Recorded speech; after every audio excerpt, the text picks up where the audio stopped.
What's up everybody? So we're moving into the final set of Ultra League Premier Cup battles before it switches over to Master League, and in this video I'm going to be trying out double Johto starters in the Ultra League Premier Cup. Now I've been trying out all sorts of starter teams this season. I've tried out triple Kanto, triple Hoenn, triple Sinnoh.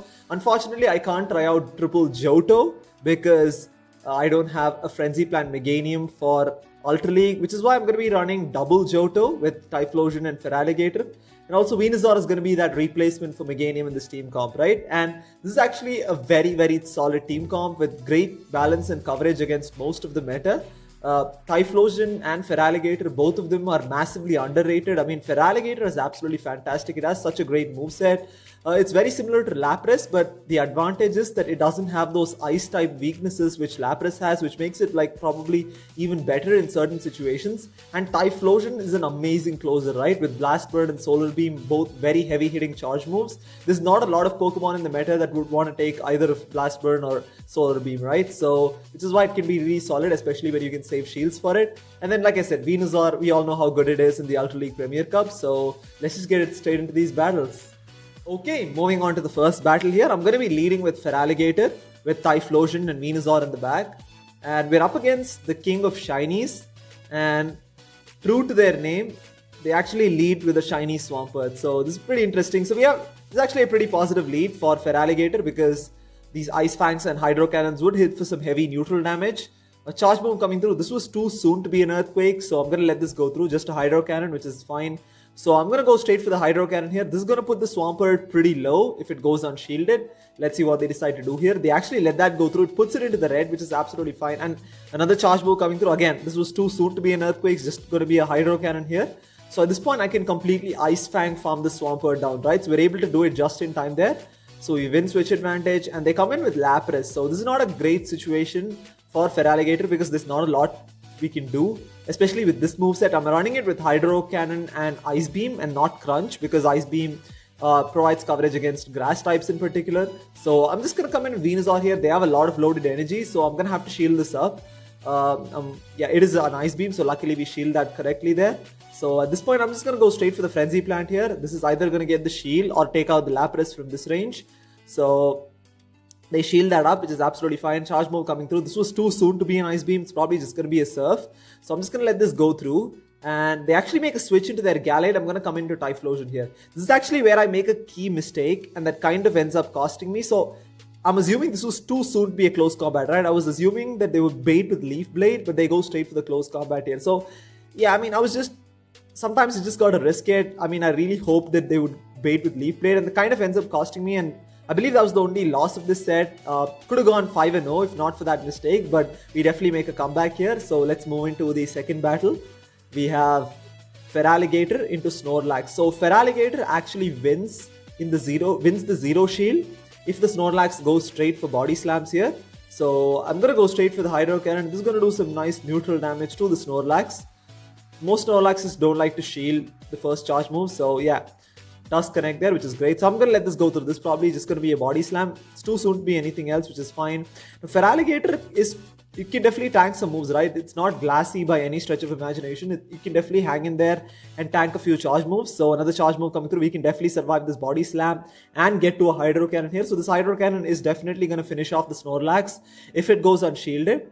But they do shield that up, which is absolutely fine. At this point, we have shield advantage, which is great. Like I said, this is exactly where Typhlosion can be so deadly towards endgame. So I actually come in Venusaur and then completely farm down. And I'm not going to shield anything. I'm just going to save 2 shields for Typhlosion here.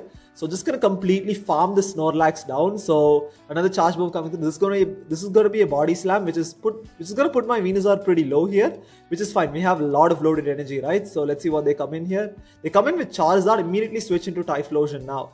They are still staying in this matchup, which kind of tells me they have something in the back, which isn't great against Typhlosion. So I'm going to go straight for the Blast Burn here, and it does get the shield. So they almost for sure have something in the back, which is weak to Typhlosion. So I'm just going to shield this up. Unfortunately, it's a Dragon Claw bait, but I couldn't risk a Blast Burn hitting me at this point. So another charge move coming through. I'm going to shield this up as well because the Blast Burn threat is just yeah, the Blast Burn, even though it's resisted, it would do a lot of damage, right? So it's almost worth shielding. So I'm going to go straight for the Blast Burn here. This should put the Charizard pretty low. And at this point, we can just completely Shadow Claw farm this thing down, right? So now we have some energy advantage and they have a Venusaur in the back and it's GG's because I can go straight for the Blast Burn here. This is pretty much going to one-shot the Venusaur and take the win there. So understandable why they were kind of staying in there with Charizard. And like you can see, Typhlosion can be really destructive towards endgame there. So moving into the third battle, we have...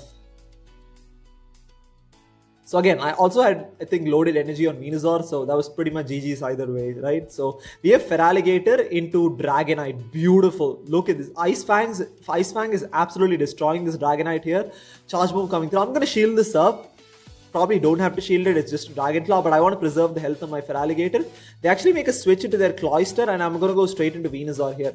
Now I do have to watch out for Avalanche, which would pretty much one-shot a Venusaur, but I'm just going to risk it and hope this is just an icy win.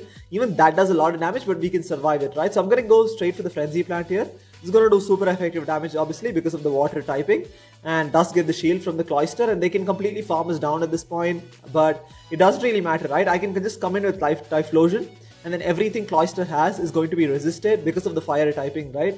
So they throw the Avalanche, which is absolutely fine, doesn't really do that much damage. And I'm trying to get to a Blast Burn here. So the Blast Burn is definitely going to finish off the Cloyster from this range because it's going to do some heavy neutral damage because of the ice and water typing. And they actually shield that up, which is absolutely fine. I'm going to let this go through as well. Like I said, we can survive another one. It is just a nice event, which is absolutely fine. They make a switch into their Dragonite. I'm going to come in with Feraligatr and just delete that thing there. So Ice Fang is just so hard hitting, and they come in with Venusaur, and I'm going to go straight for the Ice Beam here. So this is exactly why you want to have Ice Beam, to provide coverage against Venusaur. And these Ice Fangs are absolutely chunking away at Venusaur, and they have to throw a charge move, right? So I'm not going to shield this. It's absolutely fine. I'm going to let this go through because I want to come in with Typhlosion and farm this Venusaur down so that I can throw a Blast Burn at the Cloyster, right? So that Cloyster has no energy, and I'm going to be able to get to this Blast Burn here, and this is definitely going to finish off the Cloyster and take the win there. So as you can see, Feraligatr pretty much, a Typhlosion finishing off games, twice in a row there, and Feraligatr was super clutch in that as well, right? Being able to take out full health Dragonite with purely fast moves, and also taking out 90% of Venusaur's health, so it's just amazing, right? Especially on the lead, I feel like it works even better. So we have Feraligatr into Gyarados. So this is actually a pretty positive matchup because this Gyarados is running Waterfall, right? So they're doing resisted damage to us while we're doing some heavy neutral damage to them with the Ice Fangs. And I'm going to go straight for the Ice Beam here, and it does connect. Look at the amount of damage that does. And they're not even able to get to a charge move there, which is great, and they decided to leave the match. They were probably frustrated that I think they were going for an outrage, because most people who run Waterfall typically run it along with Outrage as well, just to provide that overall coverage. And just Ice Beam does about over 50% of Gyarados' health, which is pretty impressive. So let's move on to the final battle here. We have Feraligatr into Machamp. We are 3-1 in the set right now, so we have... Actually, okay, this is a pretty neutral matchup, so I'm not going to shield the first one. It's a cross chop, which should do a decent amount of damage, but it's absolutely fine. We can survive one of those for sure. And I'm going to go straight for the Hydro Cannon here. This is either going to almost take out the Machamp or get their shield. Does get the shield, which is fine. At this point, I'm probably not going to shield whatever they throw, because I'm just going to take shield advantage over switch advantage at this point. And cross chop does finish us off. I'm going to come in Venusaur here. And believe it or not, I'm going to completely Vine Whip this Machamp down, right? As crazy as it may sound. Yes, we're going to have to eat a couple of charge moves, which is fine. Rock Slide doing some heavy neutral damage there. And I'm going to completely farm this Machamp down. I'm okay investing a shield. I'm going to shield this up. And we already have 100 energy right now, right? So I'm going to completely farm this thing down. And this Venusaur is loaded at this point. Let's see what they have. They actually bring in their own Venusaur. I'm going to go straight for the Sludge Bomb here. Now we have back-to-back. So the first one does get the shield from the Venusaur. So I'm immediately going to go for the next Sludge Bomb here. Now this is going to do about 50% of Venusaur's health. Does a little less than 50 there. So I'm going to actually just stay in and wait for them to throw the charge move, because Vine Whip is doing very little damage. They're going to have to throw a charge move, right? Which is absolutely fine. Again, I'm going to save the shield for the Typhlosion and then hope that it can sweep endgame here. So at this point, I'm going to completely Shadow Claw farm this Venusaur down. Again, as crazy as it may sound. I'm going to shield up the Sludge Bomb, obviously, because that would do some heavy neutral damage. And I'm hoping they don't get to another charge move at this point, but they are able to get to a charge move here. So this sludge, if it's a sludge bomb, it would do a lot of damage, but it's only a frenzy plant, which is great. They probably thought I was close to throwing a charge move, but we're able to farm down on this Venusaur and gain a bunch of energy, and they have a Crustle in the back. This is absolutely perfect because Crustle is going to take heavy neutral damage because of the rock and bug typing. And because we have 2 blast burns ready to go, I'm going to be able to get off the second one and finish off the Crustle here. So as you can see, Typhlosion is just so reliable when it comes to closing out games. I mean, this is one of those sets where I couldn't land the beam. I think it was another set where I managed to land a beam on the Swampert. Obviously, that's very satisfying towards endgame as well. But anyways, as you can see, it's a pretty solid team comp. I wish I had sort of been trying this earlier, but it's been working really well for me. So anyways, thank you so much for watching, and I'll see you next time.